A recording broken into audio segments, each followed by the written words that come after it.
இன்னைக்கு ஐநா துணை சீரியலில் பாண்டி வந்து வானதி கிட்ட சொல்லுவான், இதுக்கு தான் நான் சொன்னேன் உன்னை வந்து நான் கூட்டிகிட்டு வர மாட்டேன் அப்படின்னு. இப்போ உன்னை எப்படி சேஃப்டியாக கொண்டு போய் சேர்க்குறதுன்னு எனக்கு தெரியலை. உன்னை பத்திரமா கூட்டிகிட்டு போகணுமேங்கிற கவலையே எனக்கு ரொம்ப அதிகமாக இருக்குது அப்படிங்கிற மாதிரி ஃபீல் பண்ணி சொல்லுவான். அதுக்கு வானதி சொல்லுவா, சரி பாண்டி கோவப்படாத பாண்டி, இப்போ என்ன பிரச்சனை, நான் வந்து லேட்டானாலும் பரவாயில்ல, நான் இருக்கிறேன், ஒன்றும் ப்ராப்ளம் இல்லை அப்படிங்கிற மாதிரி சொல்லுவா.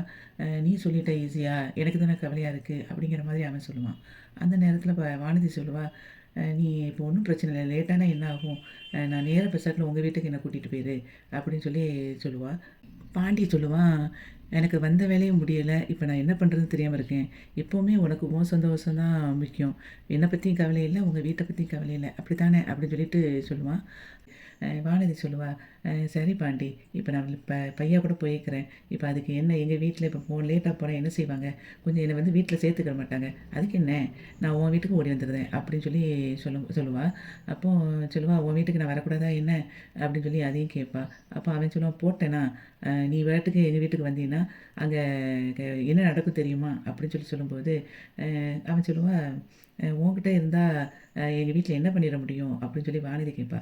அதுக்கு பாண்டி சொல்லுவான், மூளையை கலட்டி வச்சுட்டு பேசிகிட்டு இருக்கியா, அவங்க நீ வந்து எங்கள் வீட்டுக்கு வந்துட்டீன்னா உடனே போலீஸில் வந்து கம்ப்ளைண்ட் பண்ணிடுவாங்க, இன்னமும் நான் தான் உன்னை கடத்தி வச்சுருக்கேன் போல் அப்படின்னு, அது உனக்கு புரியுதா இல்லையா வானதின்னு சொல்லி வானதியை பார்த்து அவன் கேட்பான். பாண்டி சொல்லுவான், ஏற்கனவே உங்கள் வீட்டில் வந்து போலீஸில் கம்ப்ளைண்ட் பண்ணவங்க தானே எங்கள் வீட்டை எல்லாத்தையும், அதே மாதிரி இப்பவும் கம்ப்ளைண்ட் பண்ணி என்னை தூக்கி உள்ளே வைக்கிறதுக்கு நீ பார்க்குறியா அப்படிங்கிற மாதிரி அவன் சொல்லிட்டு அவன் சொல்லுவாள். அதுக்கு வானதி சொல்லுவாள், அதுக்கு நான் என்ன நான் தான் சொல்லிடுவேன் பாண்டி, இதுக்கு அவங்க காரணம் வந்து இவங்க இல்லை அப்படின்னு சொல்லிட்டு நான் எங்கள் வீட்டை மாட்டி விட்டுருவேன் அப்படின்னு அவள் சொல்லுவாள். அதுக்கு பாண்டி சொல்லுவான், உனக்கு யாரை பற்றியும் கவலை இல்லை என்ன, நீ பாட்டுக்கு உனக்கு உன் விஷயம் நடக்கணும், அது மட்டும்தான் உனக்கு உன் சந்தோஷம் மட்டும்தான் முக்கியம் என்ன அப்படின்னு சொல்லுவான். அதுக்கு வானதி சொல்லுவா, ஏன் பாண்டி இப்படி கோவப்பட்டுட்டே இருக்கேன், உங்ககிட்ட நான் ஆசையாக இருக்கணும்னு சொல்லி தானே வந்தேன், நீ ஏன் இப்போ இப்படி என்கிட்ட கோவப்பட்டுட்டு இருக்க அப்படின்னு சொல்லும்போது, நீ கொஞ்ச நேரம் வாயை மூடிட்டு இரு அப்படின்னு சொல்லிட்டு டென்ஷன் ஆயிடுவான் பாண்டி. அதுக்குள்ளே அவனுக்கு வந்து கால் வரும். கால் வந்தோடனே அவர் இந்த கடையில் ஜாமான் எடுத்து வச்சுருக்கிறவர் சொல்லுவார், 7 மணி ஆகுப்பா உனக்குள்ளே ஜாமான் ரெடியாக, நீ அதை வந்து எடுத்து வச்சுருக்கேன் வந்து வாங்கிக்கோன்னு சொல்லும்போது பாண்டி சொல்லுவான், இல்லைண்ணே எனக்கு வந்து வேறு ஒரு வேலை இருக்குது, என்னால் அது வரைக்கும் வெயிட் பண்ண முடியாது அப்படின்னு சொல்லும்போது பக்கத்துலேருந்து வானதி, பாண்டி லேட்டாக போகலாம் பாண்டி இரு பாண்டி சொல்லும்போது இவன் சொல்லுவான், கொஞ்சம் நேரம் வாய் மூடு அப்படின்னு சொல்லி திரும்பி ஏசி விட்டுருவான். அப்புறம் அவர்கிட்ட சொல்லுவான், இல்லைண்ணே நான் கிளம்புறேன், எனக்கு இன்னொரு வேலை ரொம்ப அர்ஜென்ட்டாக இருக்குது அப்படின்னு சொல்லி பாண்டி சொல்லுவான்.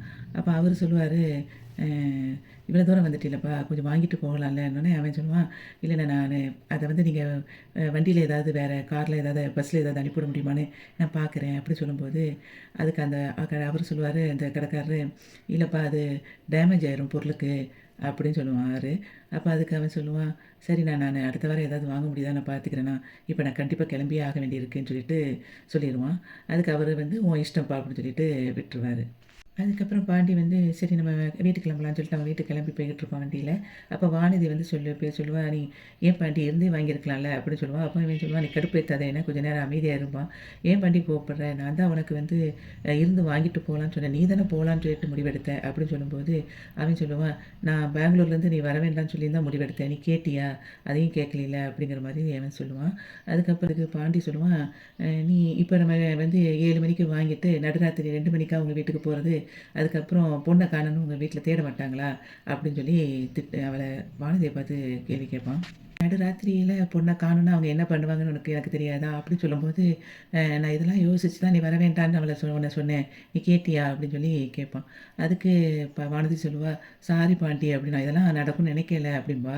அதுக்கு பாண்டி சொல்லுவான், எனக்கு இதெல்லாம் நடக்கும்னு நல்லாவே தெரியும், அதனால தான் உன்னை வராதுன்னு நான் சொன்னேன், அப்படி கேட்டியா அப்படின்னு திரும்ப திரும்ப அவனும் இவளும் அது மாறி மாறி இதையே தான் பேசிகிட்டு இருப்பாங்க. நான் இன்னும் அந்த வண்டிக்கான பொருளை வந்து எதுவும் வாங்கவே இல்லை, வாங்காமல் நான் நாளைக்கு எப்படி வண்டியை வந்து டெலிவரி கொடுப்பேன் அப்படின்னு சொல்லும்போது, இவன் சாரி பாண்டி அப்படின்னு சொல்லி சொல்லுவாள். அதுக்கு அவன் சொல்லுவான், தயவுசெய்து இனிமையாவது மற்றவங்கள பற்றி நீ கொஞ்சம் யோசி அப்படின்னு சொல்லி அவன் சொல்லுவான். நம்ம வந்து காரில் நல்லா ஜாலியாக பேசிட்டு தானே வந்தோம் அப்படின்னு சொல்லி வானதி சொல்லும்போது அவன் சொல்லுவான், ஆமாம் ரொம்ப கிழிச்சேன், ஒரே டார்ச்சர் தான் பண்ணிக்கிட்டு வந்த காரில், எங்கே ஒரு நிம்மதியாக இருக்க முடிஞ்சிச்சு அப்படின்னு சொல்லி தான் அவன் சொல்லுவான். ஏன் பாட்டி இப்படி சொல்கிற அப்படின்னு அவள் கேட்பா. இங்கே ஆஃபீஸில் வந்து நிலாவும் அவள் ஃப்ரெண்டு திவ்யாவும் பேசிகிட்டு இருப்பாங்க. அப்போ பேசிகிட்டு இருக்கும்போது ராகவ் அங்கேருந்து வருவான். வரும்போது நிலா கையில் வந்து அந்த வாட்ச்சு அவள் பழைய சோழன் கொடுத்த வாட்ச் தான் கட்டியிருப்பா. அதை பார்த்த உடனே பக்கத்தில் வருவான்.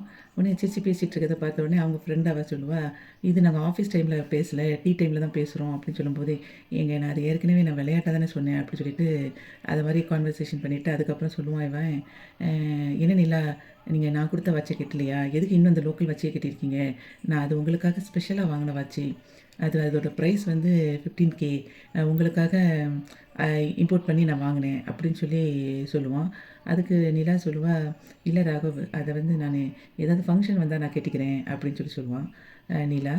உடனே அதுக்கு ராகவ் சொல்லுவான், இல்லைங்க அது வந்து உங்களுக்கு அந்த வாட்ச் வந்து இந்த வாட்ச் உங்களுக்கு அது செட் ஆகலை, அதை கட்டியிருந்தால் உங்கள் லுக்கே வேறு மாதிரி இருக்கும் அப்படின்னு சொல்லும்போது அதுக்கு நிலா சொல்லுவா, நீங்கள் இப்படி கிஃப்ட்டு நான் வந்து அதை வந்து நான் ஃபங்க்ஷன் டைம்லேயே நான் கட்டிக்கிறேன், ஆனால் இப்படி ப்ரெசென்ட் பண்ணிவிட்டு அதுக்கப்புறம் அதை வந்து கட்டியிருக்கேன்னா நான் கட்டலையான்னு வாட்ச் பண்ணுறது ரொம்ப டூ மச்சாக இருக்குது அப்படின்னு சொல்லி சொல்லுவாள். இல்லை உங்களுக்கு அது வந்து ரொம்ப காஸ்ட்லியான வாட்ச் நல்லா இருக்குமேன்னு சொல்லி நான் சொன்னேன், மற்றபடி வேறு ஒன்றும் இல்லைன்னு முறை அவன் போயிடுவான். அப்போ இவன் சொல்லுவாள், இதுவுமே எனக்கு வந்து ஒரு கிஃப்டாக வந்த வாட்ச் தான், எனக்கு இது ரொம்ப ஸ்பெஷல் எனக்கு அப்படின்னு சொல்லி நீலா சொல்லுவாள். ராகவ் வந்து அதுக்கப்புறம் போயிடுவான். போன உடனே அவள் ஃப்ரெண்டு வந்து சொல்லுவா, விட்டா ராகவ் வந்து உங்களுக்கு வாட்ச் இந்த வாட்சை கழட்டிட்டு அவர் வாங்கி கொடுத்த வாட்சை கட்டிடுவார் போல் அப்படின்னு சொல்லிட்டு நிலாவை பார்த்து சொன்னோடனே அவள் அப்படியே டென்ஷன் ஆகிட்டு அதுக்கப்புறம் கிளம்பிடுவா வெளியே. அதுக்கப்புறம் வெளியே போயிட்டு இவனுக்கு சோழனுக்கு ஃபோன் பண்ணுவாள். சோழனுக்கு ஃபோன் பண்ணி எங்கே இருக்கீங்க அப்படின்னு சொல்லி கேட்பான். வீட்டில் தாங்க அப்படின்னு சொல்லிட்டு கொஞ்சம் எப்போவும் ஜாலியாக அவளை பார்த்து பேசுகிற மாதிரி பேசாமல் நார்மலாக பேசுகிற மாதிரி பேசுவான்.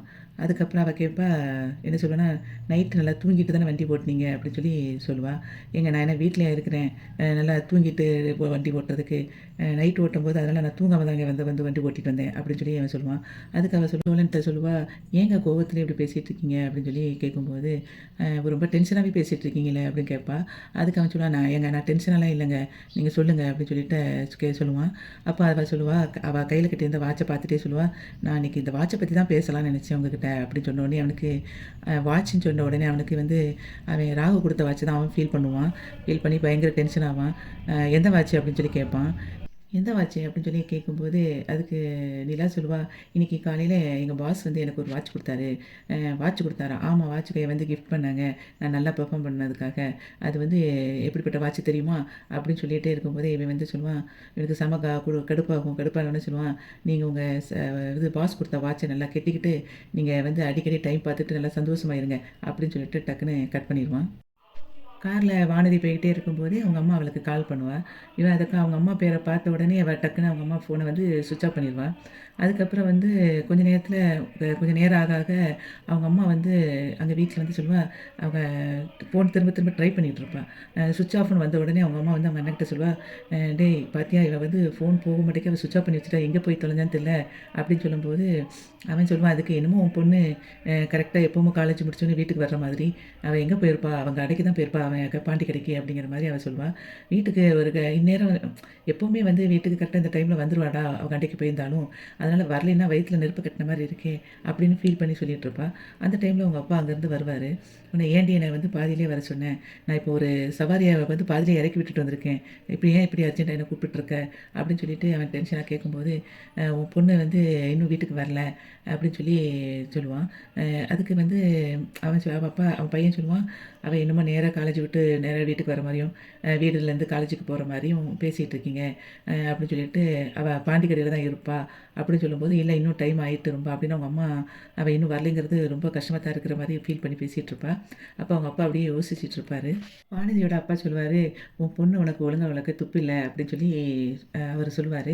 அதுக்கு அவங்க அம்மா சொல்லுவாள், ஆமாம் ஓகே எனக்கு மட்டும் தான் பொண்ணா, உனக்கு பொண்ணு கிடையாது, உன் பொண்ணு வந்து சொன்ன பேச்சை கேட்குற ஆளா, அடிச்சும் பார்த்துட்டேன் திட்டி பார்த்துட்டேன் எல்லாம் பண்ணி பார்த்துட்டேன், ஆனால் அவள் எந்த பேச்சையுமே கேட்குற மாதிரி இல்லை, அது பாட்டுக்கு கிளம்பி அதை எங்கே இப்போ ஃபோனை இப்போ ஆஃப் பண்ணி வச்சுட்டு உட்காந்துருக்கா அப்படின்னு சொல்லிட்டு சொல்லுவாள். ஏதாவது ஒன்று பேசினா கூட அவள் உடனே போலீஸில் கம்ப்ளைண்ட் பண்ணுவேன் அப்படின்னு சொல்லிடுவாள். நான் இப்போ என்ன பண்ணுறது அப்படின்னு சொல்லும்போது அவர் உடனே சொல்லாரு, விட்டு 6 மாதம் கதையை பேசிக்கிட்டு இருக்காத, இப்போ ஃபோன் வேறு சுவிட்ச் ஆஃபில் இருக்குன்னு சொல்கிறேன், என்ன பண்ணுறதுன்னு நம்ம யோசிக்கும் போது டக்குன்னு அவன் அம்மா சொல்லுவாள், ஒருவேளை அந்த மெக்கானிக் பையன் கூட ஓடி போயிருப்பாளோ அப்படின்னு சொல்லி அவள் சொல்லுவாள். அதுக்கு அவன் அப்பா வந்து திட்டிகிட்டே சொல்லுவான், என்ன நடந்துச்சுன்னு தெரியாமல் நீ பாட்டுக்கு பேசிகிட்டு இருக்காத அப்படின்னு அவங்க அப்பா சொல்லுவார். சொல்லுவார். அதுக்கப்புறம் அவங்க அப்பா வந்து சொல்லுவார், "நீ போய் அவளை அவங்க மெக்கானிக் கடையில இருக்கிறானான்னு பாரு" அப்படின்னு அவங்க அண்ணனை வானதியோட அண்ணன்ட்ட சொல்லுவார். உடனே அதுக்கு அம்மா சொல்லுவா, "வீட்டுக்கு இன்றைக்கி மட்டும் வரட்டும், வந்த பிறகு இருக்க கையை காலை உடச்சி போட்டுட்டு என்ன பண்ணுறேன்னு பாரு" அப்படின்னு சொல்லி ஃபீல் பண்ணி சொல்லிட்டு இருப்பாங்க அம்மா. அதுக்கப்புறம் என்னென்னா, இவன் சோழன் வீட்டில் இருப்பான். வீட்டில் வந்து சோழன் வந்து ராகவ் வந்து நிலாவுக்கு கிஃப்ட் பண்ணுற மாதிரி உள்ள ஃபோட்டோ இருக்குமா, அந்த ஃபோட்டோவை எடுத்து பார்த்துக்கிட்டு இருப்பான். அப்போ ரொம்ப டென்ஷன் ஆகிட்டு இருப்பான். டென்ஷன் ஆகிட்டு அதுக்கப்புறம் என்னென்னா அப்படியே யோசித்து பார்த்துட்டே இருக்கும்போது அவன் போய் சரி ரொம்ப பசிக்கிற மாதிரி இருக்குன்னு டீ போட்டுட்ருப்பான். சோழன் வந்து கிச்சன்லேருந்து டீ போட்டுட்ருப்பான். அந்த சமயத்தில் பெட்ரூமில் வந்து நிலா உட்காந்து ஏதோ ஒரு புக்கை படிச்சிட்ருப்பா. அப்போ ஒரு மெசேஜ் டோன் வர்றதை பார்த்த உடனே எடுத்து பார்ப்பா, அங்கே ராகவ் வந்து ஏதோ ஒரு மெசேஜ் பண்ணியிருப்பான். பழையபடிகளுக்கு வந்து டென்ஷன் ஆகி அமைதியாகவே உட்காந்துருப்பான். ராகவ் வந்து அவனோட ஃப்ரெண்டு கூட வந்து செஸ் விளாண்டுட்ருப்பான். அதுக்கப்புறம் அவன் வந்து என்ன செய்வான்னா, அவன் ஃப்ரெண்டோட சேர்ந்து ஒரு ஃபோட்டோ செல்ஃபி எடுத்து அதை அனுப்பி விடுவான். அப்போமா வந்து இவ ஏதோ ஒன்று நார்மலாக அனுப்பி விட்ருப்பா. அவனுக்கு மெசேஜ் மட்டும் போடுவா. அப்போ அவன் வந்து அவன் அதுக்கு பார்த்துட்டு, எதுக்கு சரியாகவே இவ ரிப்ளை பண்ண மாட்டேக்கா, சரி ஒரு வாய்ஸ் நோட் போடுவோம் அப்படின்னு சொல்லிட்டு வாய்ஸில் வந்து ரெக்கார்ட் பண்ணி போட்டு அவளுக்கு அனுப்பிவிடுவான். இவ திரும்ப அதை எடுத்து பார்க்கும்போது அதில் போட்டிருப்பான், "ஹாய் நிலா, நீங்கள் ஆஃபீஸில் நல்லா பேசுகிறீங்க, ஆனால் ஏன் மெசேஜ் மட்டும் என்கிட்ட ஒழுங்காக இது சேட் பண்ண மாட்டேங்கிறீங்க, நான் நல்லா பண்ணுவேன், ஃப்யூச்சரில் நீங்கள் நல்லா என்கிட்ட கற்றுக்கிடுவீங்க" அப்படின்னு சொல்லுவான். அப்போ அவள் சொல்லுவா, நினைப்பா, இவங்கிட்ட நான் இன்றைக்கி ஆஃபீஸில் நல்லா பேசினேன் அப்படின்னு சொல்லிட்டு நிலா கோவத்தில் அந்த ப்ளூ டிக்கெட் நம்ம ஆஃப் பண்ணி வச்சுருவோம்னு சொல்லிட்டு ஆஃப் பண்ணிவிட்டு இனிமேல் எப்படி மெசேஜ் பண்ணுறான்னு பார்ப்போம் அப்படின்னு சொல்லிட்டு ஃபோனை அங்கேயே வச்சுட்டு ரூமை விட்டு வெளியே வருவாள். வெளியே வரும்போது யாருமே இல்லையே அப்படின்னு யோசிச்சுட்டு இருக்கும்போது கிச்சனில் அவன் டீ போட்டுட்டு இருக்கும்போது கிளாஸு கீழே விழுந்துடும். அந்த சவுண்டு கேட்டு எட்டி பார்ப்பா. எட்டி பார்த்துட்டு சோழன் அங்கே டீ போட்டுட்ருப்பான். அப்போ என்ன பண்ணுறீங்க அப்படின்னு சொல்லி கேட்பான். அப்போ அவன் பார்த்துட்டு தலை வலிக்குதுங்க, அதனால் டீ போட்டுட்ருக்கேன் அப்படின்னு சொல்லி சோழன் வந்து நிலாக்கிட்ட சொல்லுவான். அப்போ சோழன் வந்து நிலாவை பார்த்து கேட்பான், "ஏங்க நீங்கள் டீ குடிக்கிறீங்களா?" அப்படின்னு சொல்லி கேட்பான். அதுக்கு அவள், "இல்லைங்க வேண்டாம்" அப்படிம்பான். அப்போ உடனே அவன் சொல்லுவான், "நீங்கள் நான் போட்ட டீ எல்லாம் குடிப்பீங்களா?" அப்படின்னு சொல்லி அவன் வந்து சோழன் சொல்லுவான். உடனே நிலா வந்து, "ஏன் இப்படியே இடக்கு மாட்டக்கா பேசிக்கிட்டே இருக்கீங்க அப்படின்னு சொல்லி அவள் கொஞ்சம் கோவமாக பேசின உடனே அவன் சொல்லுவான், "இல்லைங்க நான் சாதாரணமாக தான் பேசினேன், நான் போட்ட டீலாம் உங்களுக்கு நல்லா இருக்காதுல்ல, அதனால் நீங்கள் குடிக்க மாட்டீங்கன்னு சொல்லி நினச்சேன்" அப்படின்னா. "நீங்கள் அப்படிலாம் சொன்ன மாதிரி எனக்கு தெரியல" அப்படிமா. "இல்லைங்க சாரிங்க, நான் அதுக்காக தான் சொன்னேன், நான் உங்ககிட்ட முன்னாடி பார்த்துட்டு அப்படி சொல்லிட்டு பின்னாடி அந்த பக்கம் சிரிச்சுட்டு தான் இருந்தேன், நீங்கள் என்னை பார்க்கல" அப்படின்னு சொல்லி அவன் சொல்லுவான். நிலா வந்து சொல்லுவா, "நான் வந்து உங்ககிட்ட ஒரு விஷயம் ஷேர் பண்ணலான்னு வந்தேன், என் மூடே ஸ்பாயில் ஆகிட்டு" அப்படின்பா. அதுக்கு அவன் சொல்லுவான், "எங்க நான் ஜாலியாக தாங்க சொன்னேன், சீரியஸாலாம் பேசலை, நீங்கள் சொல்லுங்கள், சாரிங்க, நீங்கள் என்ன சொல்ல நினச்சிங்களோ அதை சொல்லுங்கள்" அப்படின்னு சொல்லி அவன் சோழன் வந்து கேட்டுட்டு இருப்பான் நிலாக்கிட்ட. சோழன் கேட்பான், "சரி சொல்லுங்கள், என்கிட்ட என்ன பேசணும்" அப்படின்னோடனே அதுக்கு அவள் சொல்லுவா, "இந்த ராகவை பற்றி தான் பேசணும்" அப்படின்னு சொல்லி சொன்னோன்னே எனக்கு அப்படியே கோவம் வந்துடும். கோவம் வந்துட்டு, "ஆமாம் ராகவ் பற்றி தானே, பேசுங்க பேசுங்க, அவர் வந்து உங்களுக்கு பிடிச்ச பாஸு, அவருக்கு வந்து நீங்கள் பிடிச்ச ஸ்டாஃபு" அப்படின்னு சொன்னோன்னே டக்குன்னு இவளுக்கும் வந்து கோவத்தில், "ஆமாம் அவருக்கு நான் பிடிச்ச ஸ்டாஃப் தான், இதுக்கு என்ன தப்பு" அப்படின்னு சொல்லி கேட்பா. "நீங்களும் ஆர்கிடெக்சரு, அவரும் ஆர்கிடெக்சரு, உங்களுக்குள்ளே பேச நிறைய இருக்கும், என்கிட்டலாம் உங்களுக்கு பேச இருக்குமா" அப்படின்னு சொல்லிட்டு இவனாக பேசுவான். உடனே அதுக்கு அவள் சொல்லுவா, "ஆமாம் அவர்கிட்ட தான் எனக்கு பேச நிறைய இருக்குது, உங்ககிட்ட பேச ஒன்றும் இல்லை, நான் போயிட்டு வரேன்னு" சொல்லிட்டு கோவத்தில் அவள் அங்கே போய் சோகமாக உட்காந்துருவா. ரூமில் போய் கதவை வேகமாக சாத்திட்டு, அந்த நேரத்தில் இவனும் கோவத்தில் பாத்திரத்தை கீழே போட்டு உடைச்சிட்டு கோவத்தில் டென்ஷனில் இருப்பான் சோழன். இந்த சமயத்தில் வானதியோட அண்ணன் வந்து மெக்கானிக் கடைக்கு வந்திருப்பான். அங்கே பார்த்தா அவன் கண்ணன் இருக்கான், அவன் வந்து ஷட்டர் போட்டு அந்த கடையை க்ளோஸ் பண்ணிகிட்ருப்பான். அப்போ அவன் வந்து கண்ணன்கிட்ட கேட்பான், "ஏண்டா வானதி எங்கே?" அப்படின்னு சொல்லி கேட்பான். அப்போ அதுக்கு கண்ணன் சொல்லுவான், "எந்த வானதி?" அப்படின்னு சொல்லி கேட்பான். உடனே, உங்கள் கடையில் வந்து காலையிலேருந்து நைட் வரைக்கும் கடையே கதின்னு கிடப்பாளே, அந்த வானதியை கேட்கேன், என் தங்கச்சி எங்கேன்னு சொல்லி கேட்பான். அவன் தங்கச்சி வந்து என்கிட்ட கேட்டால் எனக்கு என்ன தெரியும்னு சொல்லி சொல்லுவான். அப்போ, "உனக்கு என் தங்கச்சி எங்கே போனான்னு தெரியாது அப்படி தானே, சரி ரைட்டு, உங்கள் கடை ஓனர் பாண்டி எங்கேன்னு சொல்லி கேட்பான். அப்போ அவருக்கு அவன் சொல்லுவான், "பாண்டி அண்ணனா, அவர் வந்து வெளியூர் போயிருக்காரு" அப்படின்னு சொல்லும்போது, "ஓ வெளியூரில் அப்போ அவங்க கூட தான் எங்கள் தங்கச்சியும் போயிருக்காளா வரும்" அப்படின்னு சொல்லும்போது அப்படியே ஷாக் ஆகி நிற்கிற மாதிரி இன்றைக்கி உள்ள அய்யனார் துணை சீரியல் வந்து முடிஞ்சது. வீடியோவுக்கு ஒரு லைக் கொடுத்து சேனலை சப்ஸ்கிரைப் பண்ணுங்கள். நன்றி.